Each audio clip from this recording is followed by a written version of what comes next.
Greetings, fellow readers. This is Rambling Collector, back here with another book review for all of you today. And yes, we will be diving into another indie author work with this one, but one in particular that I've had in my collection for a while and have only just recently finally finished. Today we are going to talk about my first dive into the Western genre, Wandslinger Wylie's Merlinesque Marvels and Mayhem show by B.H. Blankenship. So, I've met Mr. Blankenship a few times now at various different conventions, and have only just now read the first of his works that I have collected, which was, of course, Wandslinger Wylie. Now, this one in particular is very interesting to me, because this is the first time I've ever dived into a Western-style book. The Western genre is something that I know very little of. I know that it has timeless tales all across both TV as well as literature, but it is something that I have never really experienced until now. More particularly, this one is more of a magical Western type, but let's get to talking about it.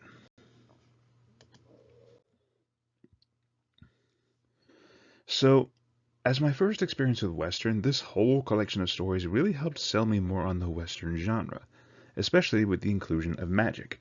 Magic is definitely something that I've seen a lot of in fiction, from things like urban fantasy to Harry Potter, to even in Game of Thrones, which considers itself more of a high fantasy, where magic is slowly returning, but it is seen as more mythological.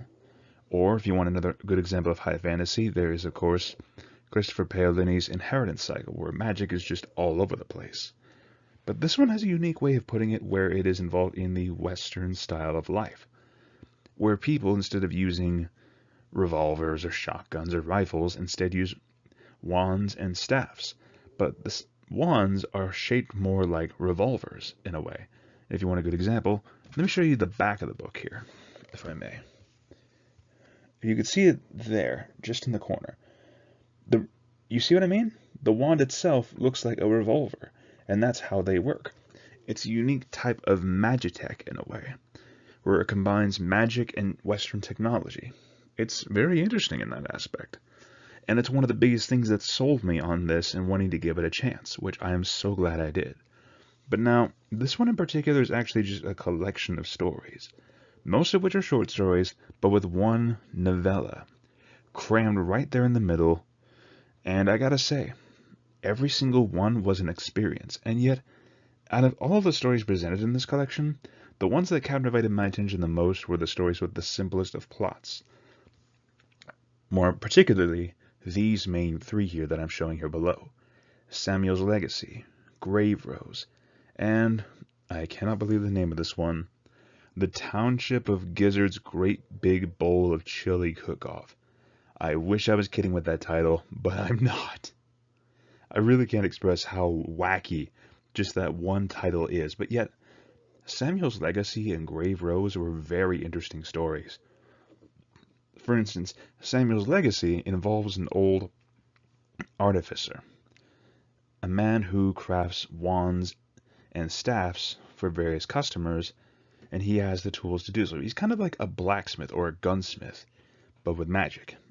And in this case, Samuel, he's an old man who is slowly dying from what they call the consumption, or I believe they also said tuberculosis. He is rapidly approaching his last days, but he decides that he wants to leave a legacy behind for his son, who is miles away by this point with his own family. And I really liked watching Samuel work at this, watching him lovingly care for this new staff that he wanted to create as a family heirloom to pass down to his son. Despite all of the pain that he was experiencing, despite his failing body, he just persisted on crafting this unique staff, which he did not live long enough to see it fully completed, but his son was able to do so, to insert the final piece to complete what would become a family heirloom. It was a very somber but very touching story in a way. Watching this old man wanting to create a legacy for his family, more specifically for his son and his family to continue on, something to pass down from father to son, or father to child in some cases. It was actually very heartwarming. And I was very sad to see Samuel not live to see the full completion of his masterpiece, which from how it was described in the story was very beautiful. But then the tone shifts on Grave Rose, which was the next story straight after this one. We go from heartfelt to mysterious to cunning, mischievous, and our main character here, her whole story revolves around how she, let me think of this one here, how she obtained a unique weapon which is called Grave Rose, how she obtained this wand. And it turns out she did it by serving in a casino as a dancer and a serving girl, and wanting to deal with this sleazebag of a man by making a deal with him that if he failed to win the tournament, then he would have to give up his wand to her, as well as also apparently get up in one of the girls' dresses and dance on the stage.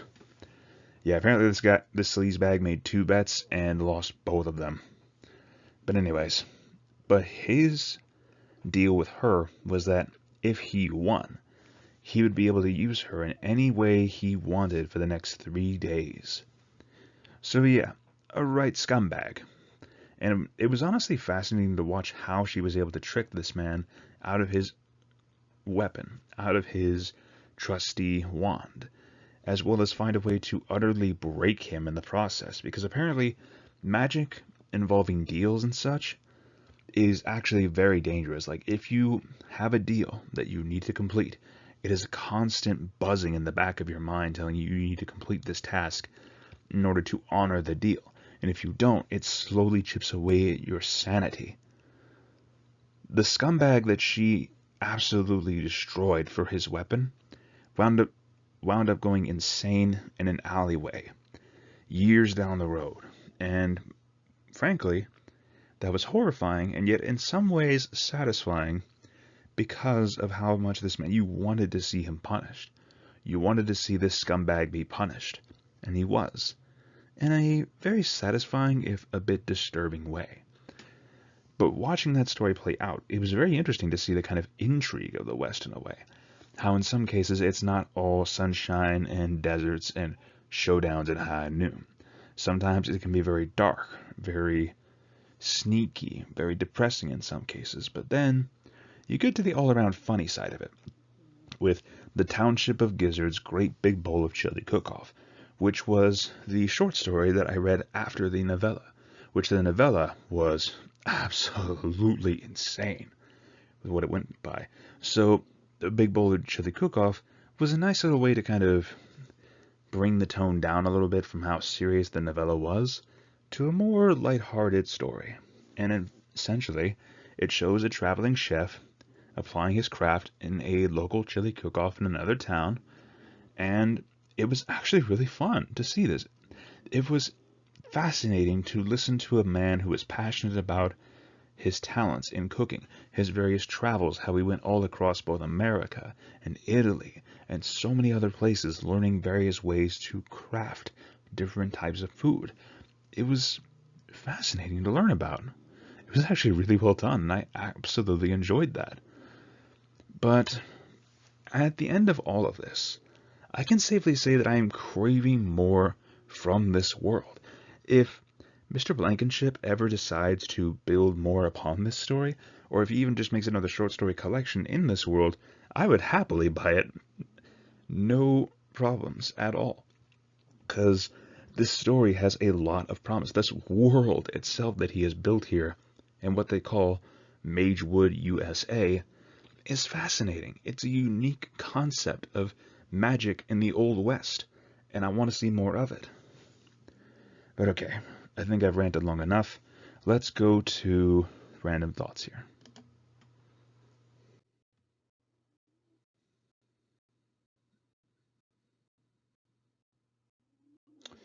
So, random thoughts here. Like I've said before, the Western genre is something that I am very much new towards. I currently have 2 Western pieces in my collection. Wandslinger Wylie is one of them, but I have another one that I plan to read in the future called Drayburn. But like I said before, the world of Western is very foreign to me, And if I could get any suggestions for any other Western works to check out, please feel free to let me know. It is a brand new genre that I have next to no knowledge about, and I want to learn more about just from this particular set of stories. They might not all be magical westerns or supernatural in that case, but one of the things I definitely loved was the mysticism surrounding this one. Because throughout this collection you also had the inclusion of Norsemen, with Vikings and Norse mythology, as well as them encountering, of all things, what could be a sky lizard or a dragon in their case. And then they actually faced a cannibalistic nightmare, like this demonically possessed creature of the night that was tearing apart towns in a Viking homestead. It was interesting to see this. I love that kind of mysticism invoked here in the Old West, and that is actually something I want to explore more of. It's, like I said, the Western I'm very new towards, so if there's any TV shows or anything else like that that you know of, please let me know. I'm very interested to learn more. But with all that being said, let's move on to the final score. So all in all, I'd have to give Wandslinger Wylie a solid 10 out of 10. This one was a really nice little peek into the Western style of literature, but also the inclusion of magic in this storyline was very interesting. Personally, I would recommend it if you are either new to the Old West genre or if you want to see something like magic in the Old West. If you're curious to read more about it, I would highly recommend doing so, and believe me, you will not regret it. There's something in here in this collection for everyone, and it's definitely going to satisfy one or more people. But overall, I'd leave that up to you guys. So, if you're curious though, I have covered a bunch of other indie authors, and I will leave a link to that playlist up above my head. Or if you want to see some of the other books in general that I have covered in the past, I will leave a link to that playlist here as well. And once again, you guys, thank you so much for listening to this crazy man's ramblings. It really means a lot to me if you've made it to the end of this video. And just knowing that your support here means a lot to me, as well as to anyone else out there who is a fan of literature. It means a lot to help get the message of this book and so many others like it out there in the world. Indie authors, again, deserve more of a spotlight than they are given, and I'm hoping with this one, it might help to convince you guys. But more than that, though, if you have any suggestions for in the future, please feel free to leave them in the comments down below, and I'll check them out when I can. I can't make any promises right now, but I can guarantee sometime in the future I will take it into consideration. Now, once again, if you like this video, feel free to leave a like, comment your thoughts down below, or subscribe if you're interested to see more rambles like this in the future. Once again, you guys, thank you so much for listening. This is Rambling Collector, signing off for now. Have a great day, fellow readers.